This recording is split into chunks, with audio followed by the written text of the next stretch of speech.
Viva e bem-vindos a mais um Dúvidas Públicas, a entrevista de economia da Renascença que pode ouvir sempre a esta hora e está disponível em podcast, no YouTube e em rr.pt. Hoje vamos falar muito de automóveis elétricos e de combustão, bem como da crise no setor.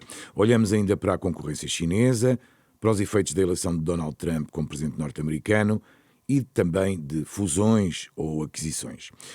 O nosso convidado de hoje integra a administração da empresa Microplásticos, que fabrica uma fábrica de componentes, aliás, que responde às necessidades da indústria automóvel.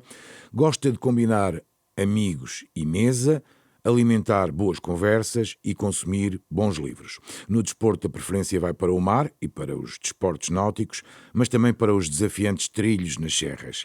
Isto é do que gosta, porque o que adora mesmo é não fazer nada. O problema é que nem sempre tem tempo para dedicar a essa prática, o ócio. José Couto, o presidente da AFIA, a Associação de Fabricantes para a Indústria Automóvel, é o convidado de hoje do Dúvidas Públicas, uma entrevista conduzida por Sandra Afonso. E Arsénio Reis. Agradeço desde já a presença do nosso convidado. A indústria vive uma tempestade perfeita, queda da procura, aumento da concorrência chinesa, subida dos custos de produção, tarifas comerciais. É tudo isso. Muito bom dia. Mas é tudo isso, de facto, a indústria está num processo de uma ruptura. Enfim, vamos ter, por certo, e acreditamos, coisas muito melhores daqui nos próximos anos. Mas estamos numa fase em que a indústria tem que repensar-se a ela própria. Porque, primeiro, a Europa não estava a pensar que a concorrência de outros países, nomeadamente da China, fosse tão forte, tão incisiva e tão qualificada. Porque até agora tínhamos a ideia de que, os carros da China são os carritos, mas não é verdade.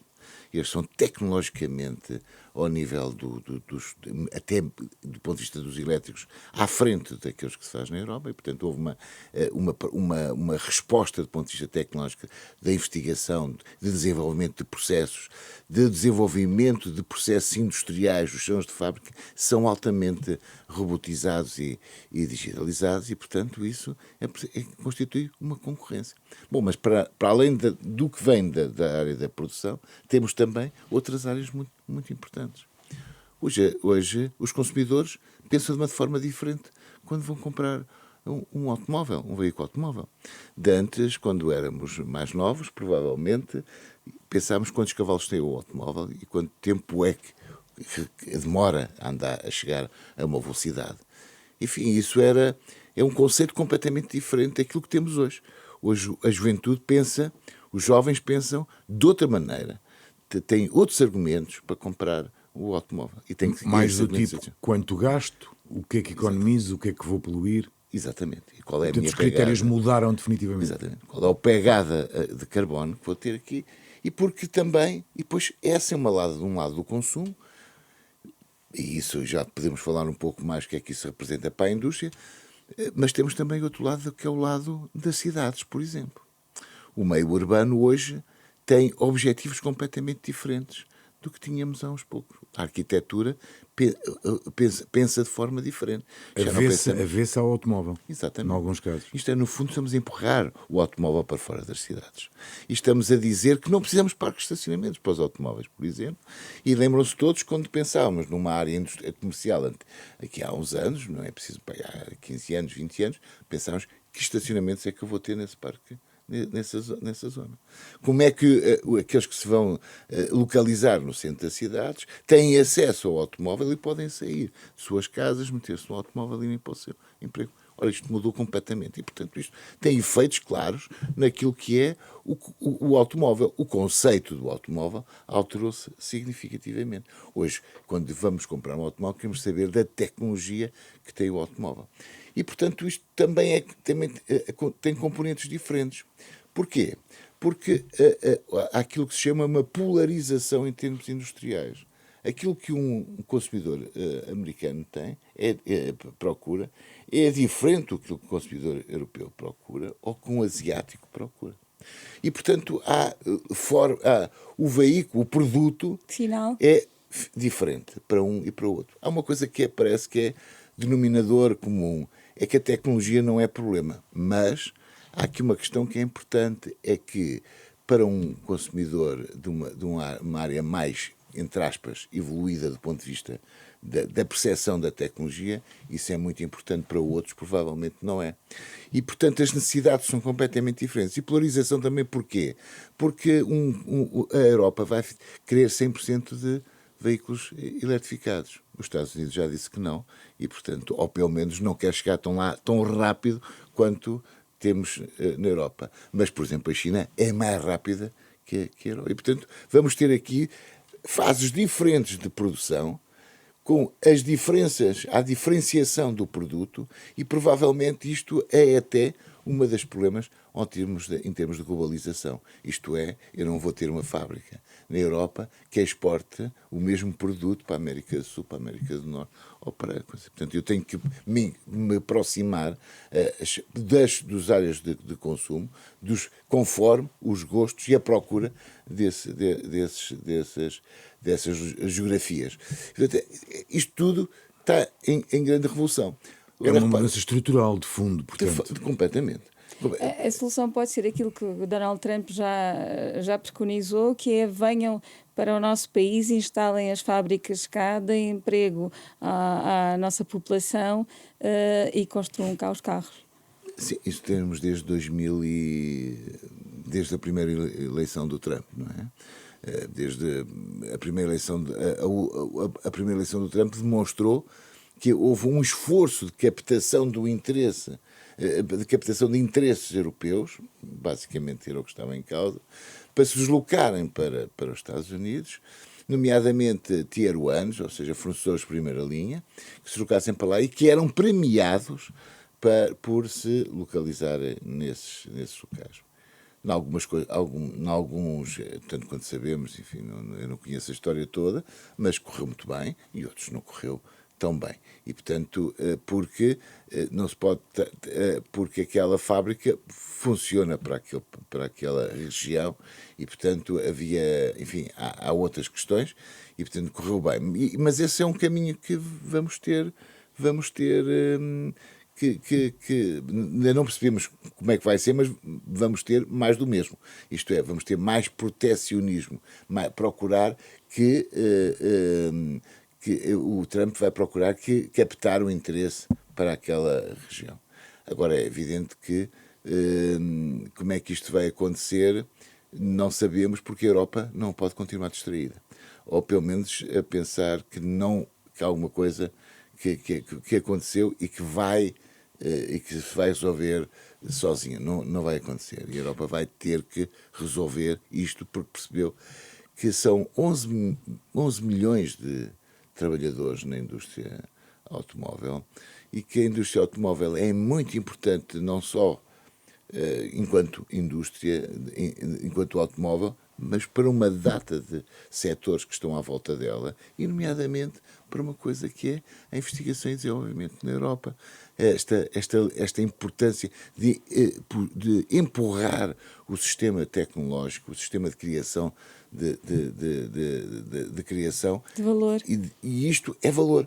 É valor, e temos que andar muito mais rápido que aquilo que andamos até aqui, porque já vimos que fomos ultrapassados pelos chineses. E, portanto, nós temos dois desafios, que é, primeiro, acordar disto e pôr a coisa a andar, e sermos capazes de andar muito rápido. E isto é muito importante. Aliás, só para vos dar uma ideia, a Europa lançou duas medidas que eu acho importantes, que têm no processo de reindustrialização, que até aqui e até o relatório Draghi parece que andava mais ou menos, mas não andava, não é? E, portanto, ficou demonstrado. São duas coisas, que é, primeiro, apoiar as empresas que fizerem produzirem baterias no território europeu, desde que utilizem componentes europeus. Isso significa que estamos a pedir à cadeia que se desenvolva e que possa acrescentar valor ao processo. E, portanto, a Comissão Europeia lançou uma medida que permeia quem fizer isso. Segundo, o que é, desde que as patentes sejam registadas na Europa, que também há um incentivo por parte da União Europeia para para as empresas que façam investigação e desenvolvimento. Porque havia muitas empresas que desenvolviam na Europa ou fora da Europa, mas que iam registar as patentes fora. Da Europa. E, portanto, estas duas medidas, que é só, digamos que será só o princípio, porque elas em si não justificam tudo, mas mostra a preocupação, porque esta preocupação, aliás, que foi manifestada pela comissária, é que nós temos que andar muito depressa e temos que resolver este assunto, porque não é a indústria automóvel só, são os 11 mil milhões, enfim, isto tem implicações muito graves, porque está a haver o desemprego num setor como este, que tem tanta importância montante e ajusante, pode criar problemas, por exemplo, na segurança social dos países, enfim, na qualidade de vida de todo. Estamos a falar de crise, mas ainda assim nem todos parecem ter sido atingidos ou afetados da mesma forma. A Volvo, por exemplo, e a Renault aparentemente estarão a conseguir evitar parte desta crise. O que é que explica estas exceções? Há uma explicação mais ou menos óbvia ou não? Não, aparentemente, mas o que é verdade é que não, nem tudo vai mal, não é? Há países europeus, há marcas europeias que, independentemente de tudo, continuam em bons níveis de produção e de venda. Por exemplo, o que acontece com a Volkswagen? A Volkswagen não baixou assim tanto as vendas no ano 2023. 2024 caiu bastante, mas não. Esta antecipação do problema posto pela Volkswagen e por outras marcas é mesmo uma antecipação de problema. É porque temos de ser proativos. É que com aquilo que é os... Ou seja, todos os sinais indicam que vai acontecer uma coisa má, há que tomar medidas antes dela acontecer. Claro. Porque gerir uma crise destas, em situação em que já não existe EBITDA, que estamos com margens, não sei, é terrível. Claro. Gerir uma crise numa situação destas é dar-nos alguma vantagem, algum tempo, para reagirmos nos termos certos. Agora, há uma questão que todos nós sabemos, é que a produtividade da Europa relativamente, por exemplo, aos Estados Unidos, é 2/3. Isto é, estamos a falar que os Estados Unidos são mais, porque têm uma produtividade mais alta do que aquilo que acontece na Europa. Ora, isto é muito complicado, porque significa que eu tenho preços mais altos, por exemplo, cerca de 30% que os chineses, e tenho uma produtividade mais baixa nos Estados Unidos. E, portanto, isto vale a pena pensar, e portanto pensar já, e não deixar que a situação descambe. Portanto, isso tem a ver com tecnologia, digitalização, com tecnologia, formação, tem a ver com isto tudo? Ou... Com qualidade dos recursos humanos, isto é, temos que aumentar o nosso nível, a nossa qualificação em termos dos recursos humanos, aumentar o nível de robotização, de automação no chão de fábrica. Temos que fazer mudanças significativas para ficarmos a um nível de produtividade igual aos melhores, não é? E, portanto, isso é importante, e conseguir baixar custos. E isto tem que se fazer agora. Um exemplo do que tem que se fazer agora são os chineses. As marcas chinesas estão neste momento a reinventar com os seus fornecedores alguns processos de forma a baixar custos.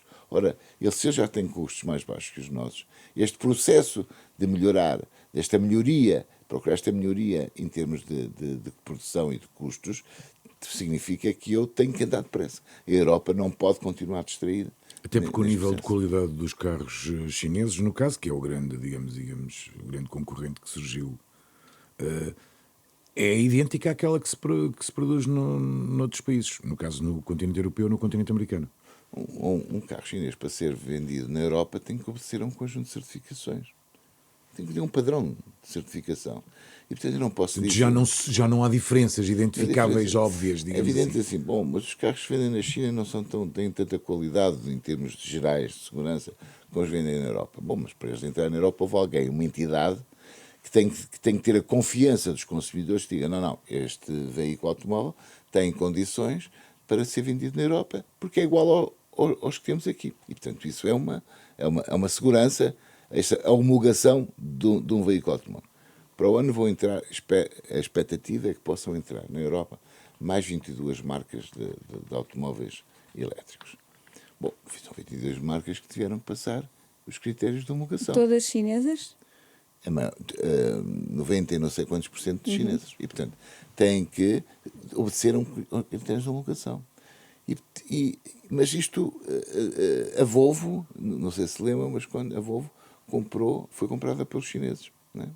E, portanto, é uma marca chinesa que entrou na Europa e reaprendeu com o que acontecia na Volvo, este processo de construção dos automóveis, de obedecer aos critérios, de preparar tudo para ser homologada. E, portanto, este processo que foi feito por uma marca, por um grupo chinês, vai ser copiado por outros. E, portanto, temos nesta fase até, enfim, poderemos até estar numa fase em que alguma coisa surpreendente possa acontecer, como seja a fusão entre empresas ou a aquisição de parte de capital de empresas europeias por grupos chineses.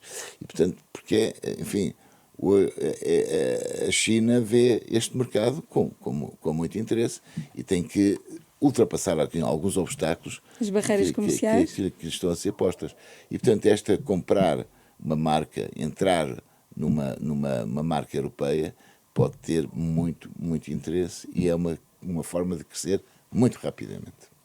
A produção nacional está a ser afetada por esta crise. De que forma? Já sabemos, os dados de novembro já indicam uma quebra nas exportações de mais de 17%. Qual é a expectativa para o final para o ano de 2024 e para o próximo ano? Não, os dados de novembro surpreenderam-nos porque, enfim, sabíamos que iria ser mau, tínhamos uma ideia de que pudesse estar entre os 15%, mas não tínhamos ideia que pudesse cair tanto. Enfim, a nossa pesquisa junto dos associados e não associados, são 250 empresas que trabalham para a indústria automóvel, isso é preciso perceber. São 250 empresas que faturam 14,5 bi.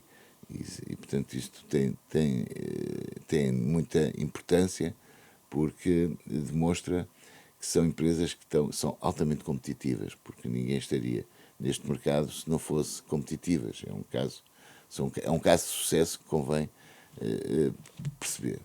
Mas a queda de 17,3% demonstra que, de facto, o que aconteceu na Europa tem muita importância para nós e é estranho. Há coisas estranhas.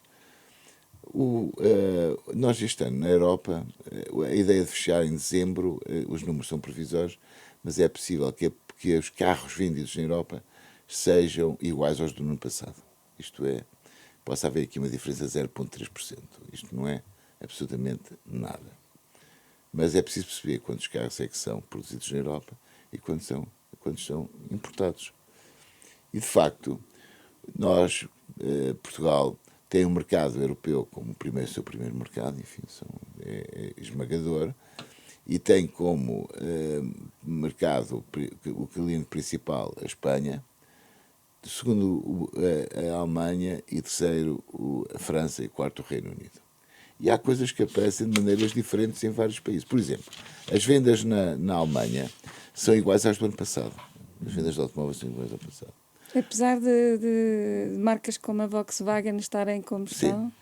O Reino Unido aumentou 2,6% das suas vendas finais. A França caiu, a Itália caiu e a Espanha aumentou 7% da coisa. Portanto, há aqui sinais completamente diferentes neste continente. É como dizia há bocado, difícil e tudo. Nem é tudo não são desgraças, mas há coisas... Bom, e portanto, a Europa vai ter este ano mais ou menos um valor igual ao do ano passado. O que significa que, por exemplo, nós tivemos na Europa, Portugal teve a crescer mais do que a Europa em automóveis, na produção, entrega de componentes, mais do que a Europa, mais do que 6% do que aquilo que estava a acontecer na Europa. E, de repente, nós vamos cair este ano cerca de 6%. Entre 6% e 6,3% é aquilo que nós temos para o final do ano. E, portanto, aquilo que estamos a chegar a um valor claramente abaixo do que tínhamos em 2024. Ora, o que é que está a acontecer? Há empresas portuguesas que continuam a crescer, porque entraram em produtos novos, porque estão em projetos novos e porque o mix, aquilo que estão a conseguir entregar peças naquilo que os consumidores estão à procura e estão a procurar. Há outros que a produção caiu violentamente.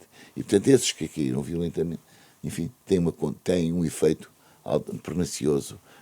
Portanto, a nossa ideia é que possamos chegar ao final do ano com menos 6, entre 6 e 6,3%, relativamente ao ano passado, mas que há um conjunto de novos projetos que foram adiados pelos construtores e que, quando esses projetos entrarem em produção, poderá haver aqui uma ligeira recuperação relativamente àquilo que acontece este ano e, portanto, as nossas expectativas em 2025 é conseguirmos ter relativamente a este ano, um valor melhor do que tivemos este ano e um valor não tão bom como 2024, que seria, para nós, foi o recorde e, portanto, seria o ideal. Quando fala nesses projetos adiados para este ano, 2025, Sim. acha que... Não, em 2024 começou a haver aquilo que nós conhecemos, o arranque dos projetos, o ramp-up do processo, foi sendo adiado. E foi sendo adiado 1 mês, 3 meses, meio ano e às vezes 1 ano. Ora, o que é que isto significa para as empresas? As empresas têm, quando lhes foi dizer, quando entraram neste processo, quando foram desafiadas e ganharam os projetos, tiveram a preocupação de fazer investimentos e formar pessoas, que fazer investimentos e, portanto, puseram dinheiro, alocaram dinheiro a este projeto. Ora, se o projeto é adiado, nós também não estamos a recuperar, as empresas não vão recuperar os investimentos que fizeram. E isto significa um custo adicional para as empresas, um esforço adicional para as empresas. Portanto, que efeito é que tem? Bom, primeiro porque perderam produção para os veículos já estabilizados e maduros. Depois porque perderam também a produção que era expectável pelos novos projetos. E isto é importante. Porque, comparativamente ao que acontece na Europa, a Europa neste momento diz-me assim, aliás a CLEPA fez um estudo sobre este assunto, a CLEPA é a Associação Europeia da Indústria Automóvel Fornecedores, chegou à conclusão que houve um adiar do investimento por consequência por projetos suspensos e adiados. E, portanto, porque já as empresas tinham investido, alocado dinheiro nesses projetos e, portanto, tirou-lhes a possibilidade de irem fazer investimentos. Sabe o montante dos investimentos adiados? Não sei. Isto é uma europeia, é da indústria europeia, não sei o valor certo, mas está documentado esse valor. Ainda em relação a Portugal, e só para termos uma dimensão do impacto desta crise, a nível da Europa perderam-se mais de 30 mil empregos em 2024, segundo dados da Associação Europeia dos Fornecedores da Indústria Automóvel. Tem dados para Portugal? Qual foi o impacto desta crise? Mantemos os mesmos trabalhadores? Os números que a CLEPA publicou recentemente são um pouco mais altos do que esses, né? Mas também, para Portugal, nós arrancámos com 64 mil trabalhadores, temos entre 64 mil e 62 mil, enfim, por alguma contenção e ser necessário reajustar a produção, mas ao mesmo tempo temos também empresas a crescer, isto é, temos empresas a crescer, a diminuir e a fazer layoff e, portanto, a candidatar-se ao layoff e, portanto, a diminuir a sua capacidade de produção, que é sempre uma coisa muito complicada para a indústria automóvel. Perder trabalhadores, né? Perder pessoas qualificadas que na indústria automóvel é uma perda de ativos. Porque temos que entender que as pessoas que estão na indústria automóvel sofreram um processo de aprendizagem e de formação e têm competências claramente que são muito importantes para o processo. Não são facilmente substituíveis. Não, exatamente. Ora, e portanto, as empresas, enfim, poderão ter a necessidade de diminuir a sua capacidade de produção em termos de efetivos, mas Portanto, há mais processos de layoff este ano. sim, é possível que exista, depende um bocado do que aconteceu ao mercado, mas estamos a expectativa pelo que nos é manifestado. E admite encerramento de empresas, inclusive? Não, há empresas que estão em má situação financeira já, não é? E, portanto, se lhe pusermos mais problemas em cima, provavelmente estão fechadas. Agora, temos que olhar um bocado o que aconteceu, o que tem acontecido nos últimos anos, e nomeadamente o que aconteceu em 2020. É que as empresas da indústria automóvel têm normalmente uma robustez acima do que é a média. E, portanto, porquê? Porque as empresas automóveis são altamente vigiadas. E, portanto, os seus fornecedores de primeira linha, os construtores, exigem que elas estejam musculadas e estejam preparadas para ter para sofrerem um abanão. É evidente que uma pneumonia é sempre muito mais complicado, mas temos que perceber que elas estão preparadas para isso e portanto, espera-se que algumas das empresas possam não sobreviver, ou termos fecho de empresas. E não tem nenhuma estimativa de quantas empresas poderão ser afetadas? Não, e também não sabemos, porque havia algumas empresas que meteram layoff aqui há umas semanas e todos nós pensávamos que elas nunca seriam sempre as últimas a fazê-lo e, portanto, não podemos dar esse número. Nem as empresas nos fornecem esses números. Agora, que é expectável que se baixe o número de emprego que diminua, é verdade. Temos essa expectativa. Outra solução que foi encontrada na Europa, nesta indústria, foram os cortes nos salários. Isto é uma medida que pode ser aplicada também em Portugal? Eu acho que todos os instrumentos estão de cima da mesa, mas acho que este é um daqueles que seria só em caso de desespero completo. Eu acho que há várias coisas que se podem fazer, nomeadamente aquilo que pedimos que correu bem. Quando foi do Covid, é a formação. Nós temos um problema, a Europa tem um problema de formação. Portugal não tem um grande problema, mas, por exemplo, amanhã já manifestou esse problema e outros países onde para nós, portugueses, temos aquela ideia de que eles estão super à frente em termos de competências. E isso, conseguir ter que o Governo nos ajude neste processo, exatamente como aconteceu em 2020, onde as empresas puderam fazer formação à medida, que compensava os períodos de paragem, utilizando competências internas que tinham e que puderam acrescentar bastante valor.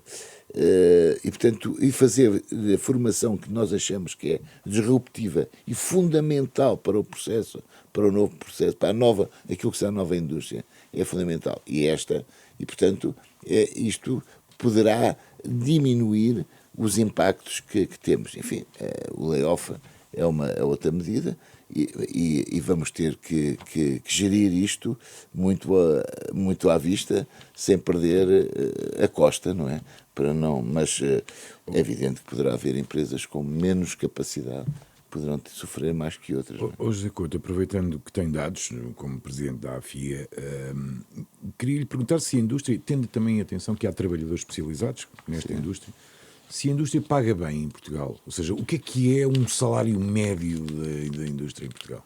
A ideia é que nós temos um estudo que foi feito para a AFIA, para a ACAP e para a Mobinov, demonstra que os salários que a indústria automóvel paga está claramente acima daquilo da que é o salário médio nacional. Transformadora. Okay. E, portanto, isso também tem a ver com aquilo que é a produtividade. Consegue dar-me um valor? Não. A produtividade. Suponho que estará, os últimos dados não têm, mas à volta de 18% aquilo que temos na indústria transformadora. E isto tem muito a ver com aquilo que é os ganhos de produtividade. A produtividade na indústria automóvel é claramente acima da indústria transformadora, mas não está no top 5 da indústria europeia. É que temos um trabalho enorme para fazer, que não é só com os trabalhadores, é também a cultura das empresas, a capacidade de gestão, enfim, temos muitas coisas para visitar e revisitar.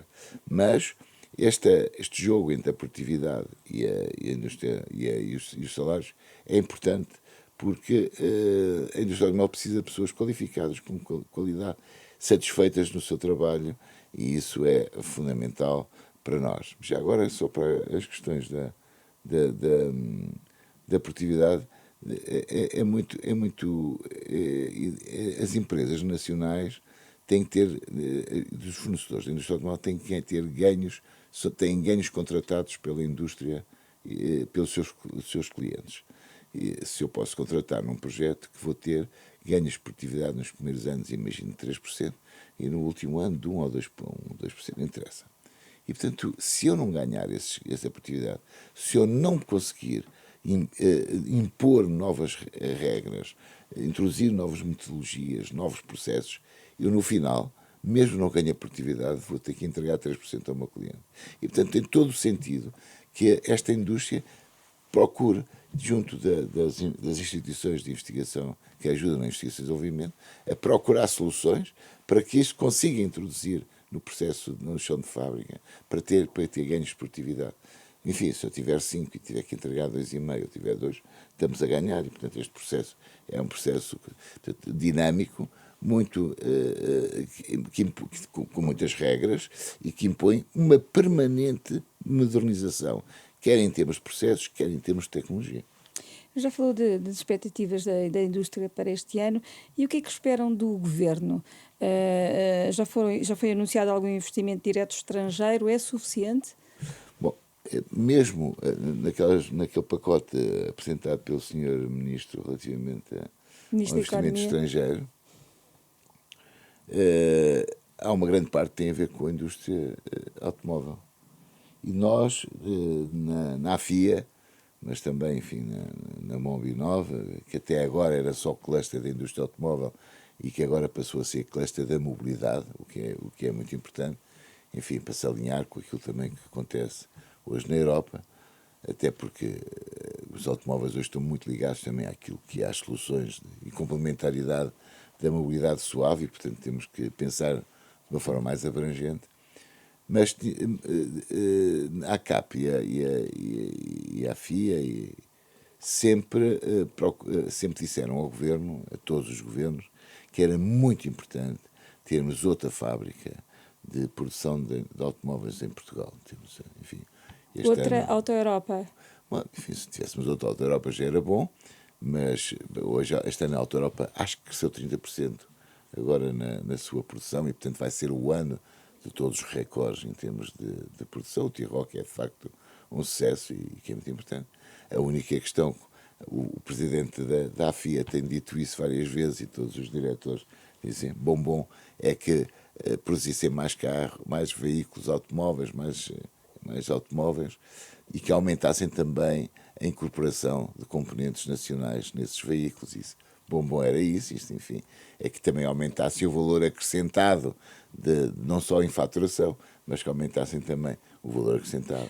E isso também era bom estrelas. Termos um elétrico na Auto Europa? 5 estrelas. Bom, eu sei que, não sei, há um processo em curso, enfim, provavelmente não vamos ter numa primeira fase completamente elétrico, mas vamos ter uma solução híbrida, mas, enfim, eu espero, porque também tem a ver com o futuro da Auto Europa, é ter um veículo elétrico, porque não estou a ver, enfim, posso me enganar, mas ter um veículo de combustão durante muito mais tempo. Mas há um sucesso também em Mangualde, porque Mangualde, com o grupo Stellantis, fez uma viragem completa do ponto de vista da indústria dos elétricos, da eletrificação de coisas, e, portanto, mostrou que também houve aqui o que nós dizemos é que Desculpe, interrompi, estávamos a falar de... Bom era termos outro investimento, provavelmente como a Auto Europa, mas se não for como a Auto Europa, uma dimensão idêntica. Porque é bom e possível, ou é bom e difícil nesta altura? Bom, eu acho que é bom, é muito bom, era possível, mas temos competidores fortíssimos. E os competidores não são empresas, são países. Não é? Sobretudo a leste. São países que hoje oferecem soluções muito, muito interessantes para quem quer investir. Agora, temos é que perceber se a forma como o fazem é uma forma curial e que respeite as regras da concorrência e as regras europeias. Isso é muito importante e não podemos estar distraídos com isso, ok? Porque, por exemplo, montar uma fábrica num país que está mais a leste na Europa e sabendo que vamos ter importação de componentes da China, o que eu estou a fazer é ter um carro que vai ser branqueado por ser montado na Europa, mas vamos importar concorrência desleal da China para cá, para pôr nos automóveis. E, portanto, vou produzir financiamento para a produção, as peças são financiadas e não sei se cumprem as regras da digitalização e da descarbonização. Enfim, temos que perceber exatamente se estamos a concorrer no mesmo plano. E isto, para nós, é fundamental. E, portanto, agora temos é que saber o que é que nós podemos pôr aqui para ganharmos aos nossos competidores. Enfim, se temos qualidade de vida, bom ensino, capacidade de acolhimento, se vamos ter mão de obra qualificada para acolher, se vamos ter espaços que permitem isso, e se vamos ter, por exemplo, a capacidade da logística de pôr ao fim dos transportes dos produtos serem montados e serem construídos, se os consigo pôr na Europa a um preço competitivo, mais competitivo que os outros. Lá vem a questão da ferrovia, como sempre. E, portanto, esta é que é a questão. Eu também tenho que perceber o que é que eu posso oferecer, inequivocamente, àqueles que procuram Portugal, para lhes dizer, bom, venham ter connosco, porque eu tenho aqui soluções ótimas para si. Tenho pessoas. Entra aí também a questão da fiscalidade. Eu não vou perder a pergunta que a Sandra lhe fez, que tem a ver com os atos do governo, mas entra aí também a questão da fiscalidade. Entre tudo. Ou seja, perguntando de outra forma, seria, em sua opinião, absolutamente necessário mexer na fiscalidade? Eu acho que a fiscalidade vamos ter que baixar. No caso automóvel, no caso, isso que estamos a vamos falar. ter mas, quer dizer, temos duas perspectivas. É as empresas que se vêm para cá instalar, que vantagens é que eu lhe dou do ponto de vista fiscal para elas virem para cá. Enfim, uma das questões que é importante é a estabilidade. Não andar sempre a mudar as coisas, não ser. Enfim, temos que perceber que ninguém fica satisfeito de saber que hoje tem que pagar 20 e não sei quantos por cento e para o ano baixar para 18 ou aumentar para 23 ou 24. Não interessa. E, portanto, isso é muito importante. A clareza neste processo e perceber que eu estou a concorrer com países que estão a dar 12%. E, portanto, há aqui 10% de diferença em termos fiscais e para além de outras vantagens. Por exemplo, se a empresa rapidamente conseguir ter resultados positivos, alguns países permeiam este processo. Enfim, há aqui várias questões que são importantes. Depois é a questão da fiscalidade para quem compra automóvel. Enfim, isso nem vale a pena discutirmos, porque é um assunto no mínimo estranho. Muito pesada em Portugal face a vários dos outros países europeus. Mostraram há poucos dias uma compra de um veículo que custa 120 mil euros em Portugal, custa em Espanha 80 mil. E, portanto, só para te ver qual é a diferença que temos 40 aqui. mil euros dá para comprar outro carro. Exatamente. E, portanto, com qualidade boa. Um ou dois. E, portanto, esta questão, a fiscalidade, mas o que é que nós representamos na Europa em termos de consumo? Muito pouco. Muito pouco, não é? Se bem que este ano crescemos em termos de consumo, mas muito pouco. Depois, o que interessa aqui é que eu tenho todo o interesse em captar uma empresa que venha para aqui instalar, e não só construtores da indústria automóvel, também fornecedores tier 1 que são muito importantes. Empresas que são líderes e que, como fornecedores para a indústria automóvel, é muito importante para nós, porque as nossas empresas são fornecedoras dessas empresas também. E no ano passado, por esta altura, no ano passado, em 2023, fizemos um encontro da AFIA, que é de funcionário de 2 em 2 anos, em que procurámos trazer a Portugal fornecedores de primeira linha e construtores para visitarem empresas e para ouvirem aquilo que as empresas tinham para lhes oferecer. E para visitar empresas. E isto foi um verdadeiro sucesso. Porquê? Porque as empresas internacionais muitas vezes não têm ideia da qualidade, da complexidade da estrutura que as empresas têm e da intensidade tecnológica que estão nas empresas. E do que produzem. E isso é muito importante. Antes de falarmos dos produtos, este setor em Portugal tem beneficiado dos fundos europeus? Sim, enfim, muitas das empresas, os dinheiros estão disponíveis, os fundos estão disponíveis e, portanto, tem todo o sentido de podermos utilizar. Aliás, a nível do Mas PRR... estão a utilizar? Sim, a nível do PRR, muitas empresas da indústria automóvel tiveram nas agendas e no PRR e que fizeram investimentos fortíssimos e os investimentos no PRR não são só em termos de estrutura de chão de fábrica, tem muito a ver com aquilo que é, por exemplo, investigação sobre novos materiais para substituir materiais que hoje eram utilizados nos automóveis e que numa nova motorização serão utilizados outros que têm que ter características iguais e obedecer aos mesmos princípios de segurança, enfim, por aí. E, portanto, houve um bom investimento por parte da indústria automóvel nisto, que tem muito a ver também com aquilo que se faz nas universidades e fazer este trade-off entre aquilo que se faz na universidade, o que foi induzido pela indústria automóvel, o que se fez nas universidades e o que depois sobra novamente para o chão de fábrica. Faz uma avaliação positiva. Sim, isto é uma coisa que acontece em toda a Europa. Nós não estamos estranhos a isso. Na Europa, em 2023, foi registado, só para ter como indicação, mais que uma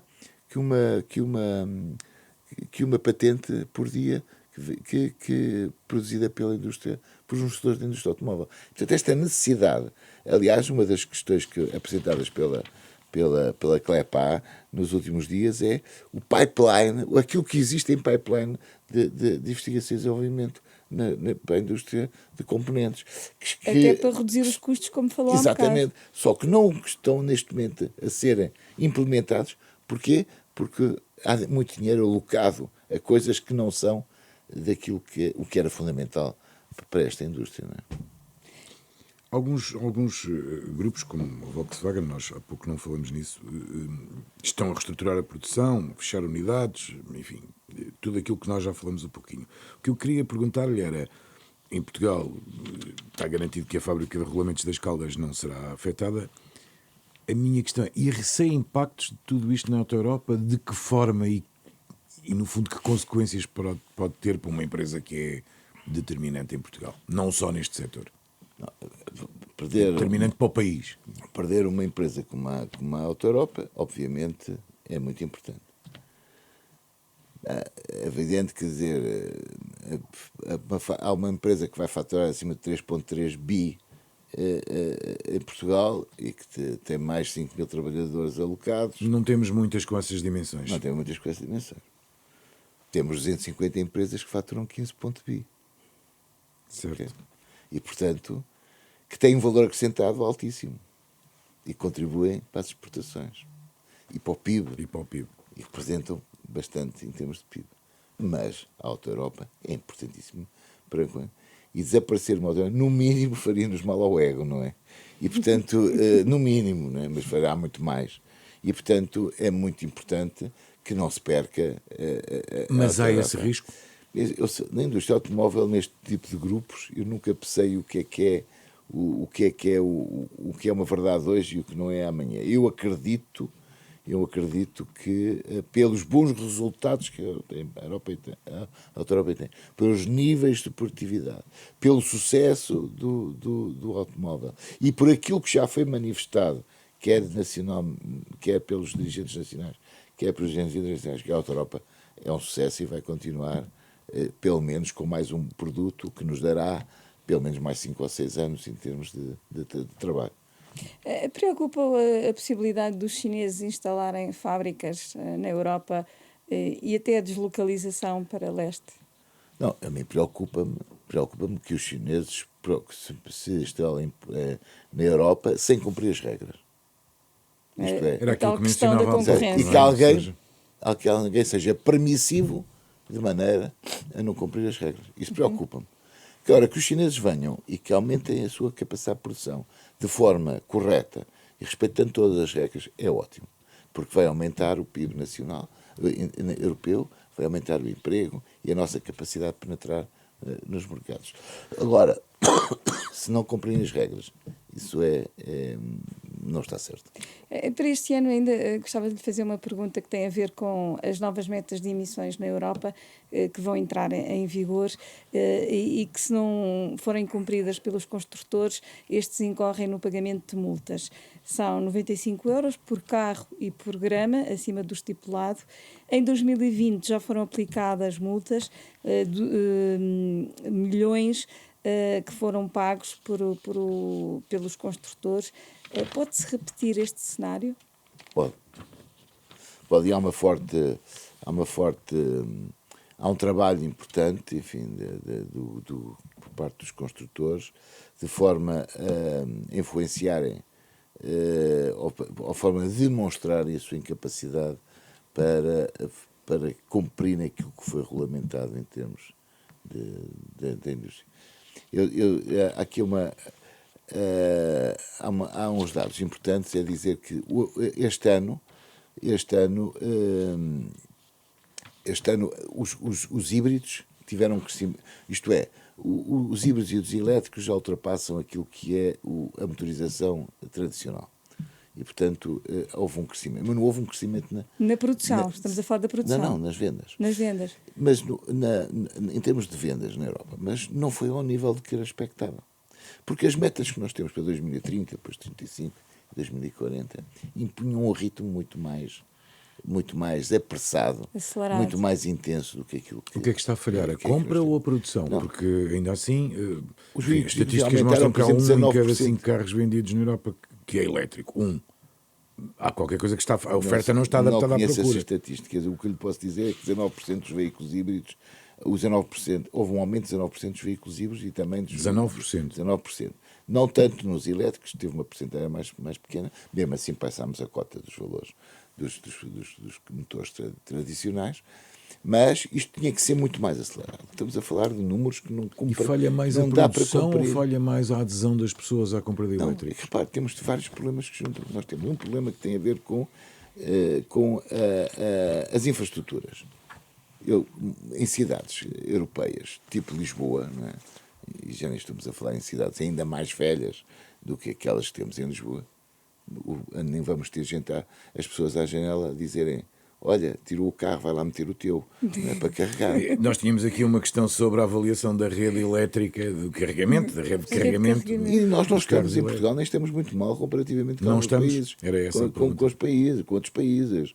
Enfim, há países muito piores do que Portugal.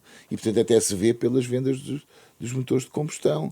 E, portanto, porque os consumidores nem sequer querem pensar no assunto. É evidente que existe aqui uma questão que é o investimento está a ser feito nas residências das pessoas e está a ser feito nos escritórios e nos locais de trabalho. Mas nem toda a gente tem um local de trabalho onde possa ter isso e vive no apartamento e, portanto a questão da regulamentação é importante e, portanto, que impõe que as empresas respondam, e neste momento há aqui uma questão de custos. Portanto, há um preço que nós temos que é claramente condicionador a isto, e a questão das infraestruturas. São duas questões muito, muito, muito importantes. Em termos práticos para o consumidor, peço desculpa por interromper, o preço, neste caso da eletricidade, e o preço do automóvel em si ainda são condicionantes. Mas não é o preço do automóvel. O preço do automóvel, obviamente que é. E o preço da energia. Porque vamos viver aqui um problema, não quer ser muito... Não é preciso entrar muito nesta questão, mas é que haverá eletricidade, entre aspas, volume, para tudo, para este boom dos elétricos. Como é que vamos produzir energia elétrica?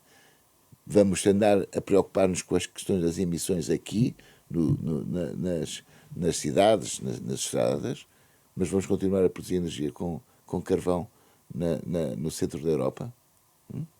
E, portanto, temos aqui um problema que é, para sermos verdes no automóvel, estamos a produzir muita energia neste momento com carvão no centro da Europa. E, portanto, temos que também tem a ver um bocado com as políticas em termos europeus. Como é que vamos produzir energia? E aparece aqui a questão da energia provavelmente neste momento mais limpa, que é o nuclear.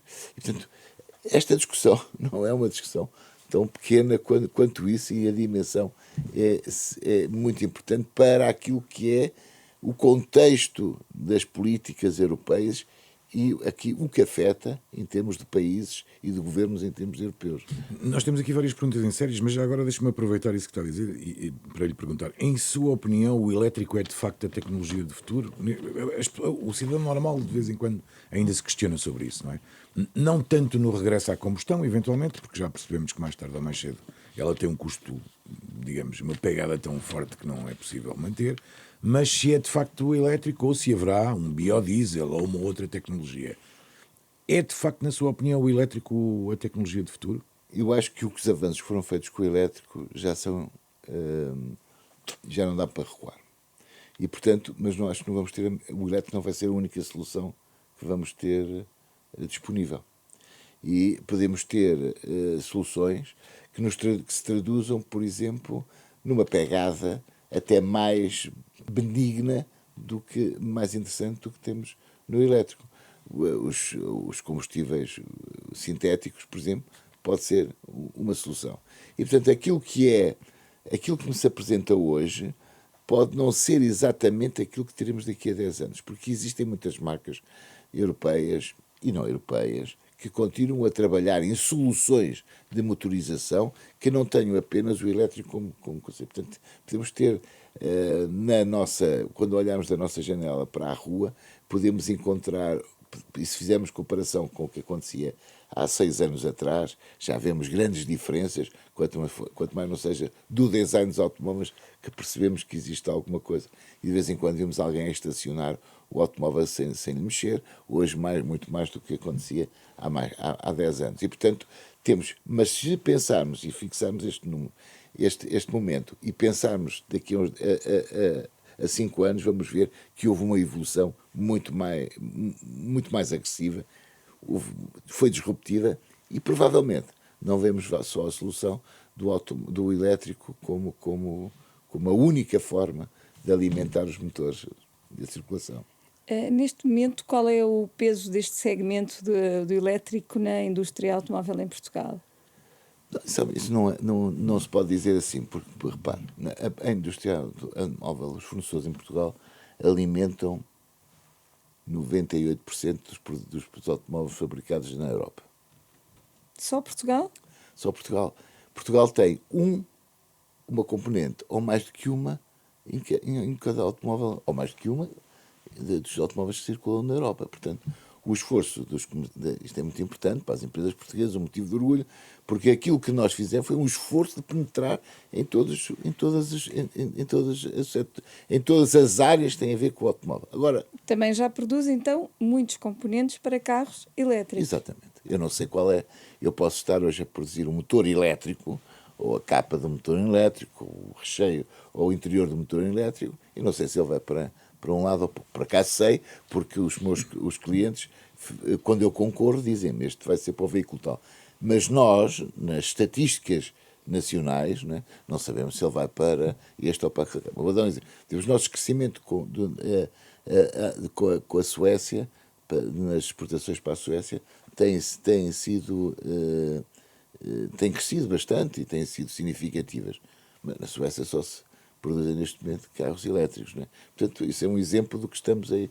Agora, não sei quantos é que estamos a fazer ou para onde é que estamos a fazer. Fazemos para todo o mercado. E isso, enfim, o empreendedorismo dos empresários portugueses, da capacidade de chegar lá e demonstrar que somos capazes de fazer, tem-nos dado este posicionamento, que eu acho que é. E só se faz isto por uma razão fundamental, sabe? Só conseguimos fazer isto por uma razão fundamental, porque somos competitivos. Ninguém nos compra peças por sermos simpáticos. Podemos ser simpáticos, mas bom é ter preço e capacidade de estar lá junto deles, não é? Voltando a olhar digamos, para o lado do consumidor, diga-me só, se quem ainda está a comprar mais elétricos em Portugal, se são sobretudo as empresas? Sim. Por um lado, ainda continuam a Sim. ser. Sim. E já agora, perguntava-lhe se, na sua opinião, uma família normal já compensa comprar um carro elétrico. Eu verdadeiramente não sou. Vou dar a minha opinião pessoal, porque eu não sou um especialista, ok? Certo. Mas é um homem do Mas setor e que sim, conhece bem o sim. desenvolvimento. Mas vi há pouco tempo um estudo feito por um jovem que demonstra assim: bom, se eu tiver uma habitação unifamiliar, se tiver uma garagem para poder ter o carregamento, se viver a uma distância da estação de comboios ou do sítio onde vou trabalhar, que não me obriga a carregar o veículo neste processo, se eu não tenho que sair do sítio sem contar para ir fazer uma viagem e tal, se tiver dinheiro para compensar todo este processo, enfim, o automóvel é uma solução, o elétrico é uma boa solução. Mas há aqui um dado que eu acho que é muito importante, que é a convicção. O que os consumidores que compram veículos elétricos têm que estar convictos que aquilo é a mesma solução do ponto de vista da pegada de carbono. Não é? Portanto, alguns compram isto convictamente, outros acreditam que aquilo pode ser uma solução comparativamente com o motor tradicional. É evidente que hoje, cada vez mais, com a baixa de custos, vai cada vez mais. Há outros consumidores que não compram veículos elétricos. Alguém que tenha, por exemplo, 60 anos. Não é? Porque é que vai comprar um elétrico que é mais caro? Portanto, as opções do consumidor têm muito a ver... Mas mesmo a tendência digamos, do preço dos elétricos é que ela progressivamente venha a baixar.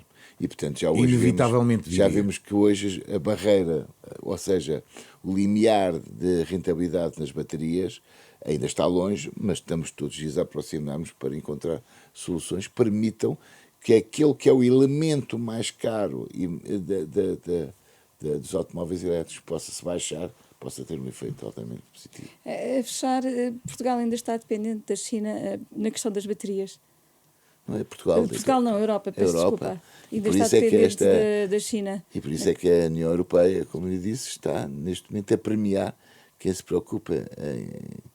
E temos outra questão, que é o número de fábricas de produtoras de baterias em toda a Europa. Eu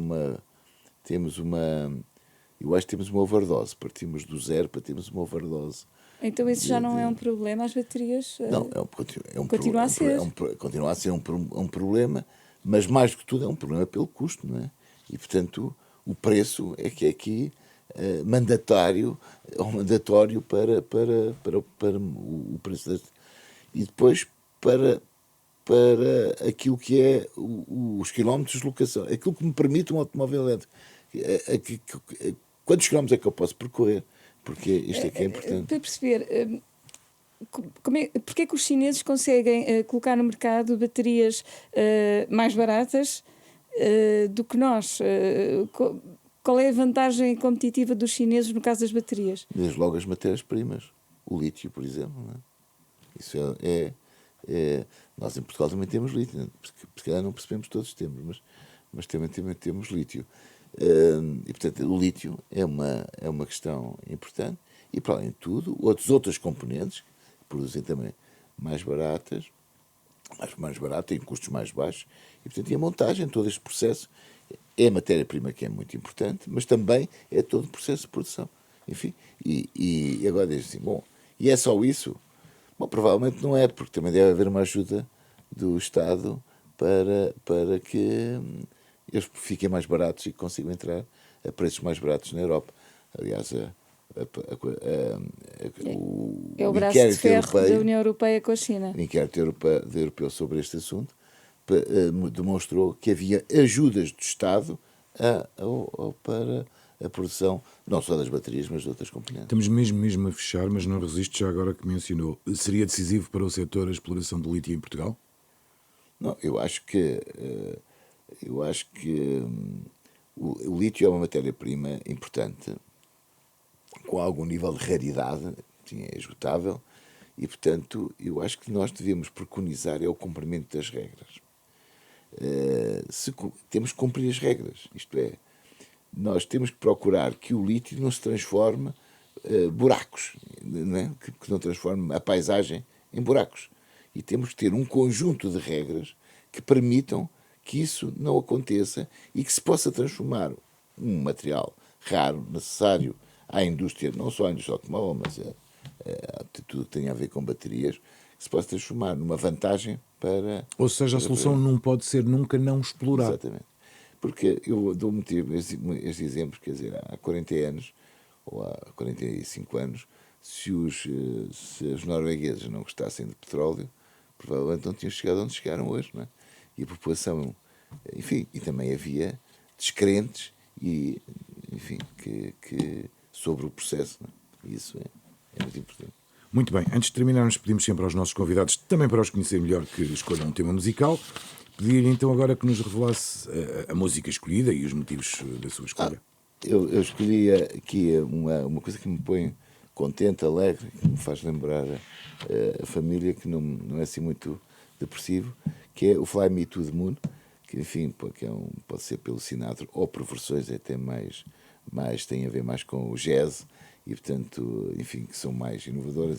É uma composição que tem muitas interpretações, tem esta modernidade de estar sempre a ser reinventada, o que eu acho ótimo.